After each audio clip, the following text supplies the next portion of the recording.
للناس بقى اللي مش فاهمة قصة فنزويلا ودي خلصت على إيه، ملخص ال 42 ساعة اللي فاتوا، أمريكا فجأة ضربت نيران على فنزويلا ومحدش فاهم ده كان بيتعمل ليه، وفجأة بعدها على طول تم خبر اعتقال رئيس فنزويلا، وبعد ما اعتقلوه جابوه على أمريكا على طول، ودلوقتي أمريكا ماسكة رئاسة يونايتد ستيتس اوف أمريكا وفنزويلا، يعني دونالد ترامب رئيس لبلدين. طب هما بيعملوا كل ده بقى ليه؟ ده كله علشان عايزين النفط او بمعنى اصح البترول، لان فنزويلا عندها اكتر عدد مهول من البترول في العالم، بيوصل ل 303 مليارات من البراميل. ده رقم مهول يعني مهول، وامريكا متغاظه ان هي عماله تدفع تدفع تدفع تدفع لفنزويلا، وحتى دونالد ترامب جه في شهر 12 وقال بعضم لسانه How about we're buying oil from Venezuela?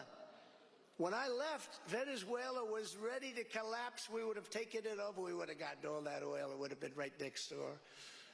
But now we're buying oil from Venezuela, so we're making a dictator very rich. Can you believe this? Nobody can believe it. واحنا بندفع فلوس كتير ليه للسعوديه وفنزويلا جنبنا هنا، احنا ممكن اصلا ناخد البترول منهم، بس المشكله ان احنا عمالين بندفع ديكتاتور هناك، عمالين ندفع له فلوس. فراح قال ايه، انا امشي الديكتاتور من هنا، الشعب هيفرح من هنا، جيوبي هتفرح من هنا. انتوا متخيلين ان هم مستحوذين دلوقتي، امريكا مستحوذه على اكبر عدد من البترول في العالم في ليله واحده؟ دي سرقه، دي سرقه.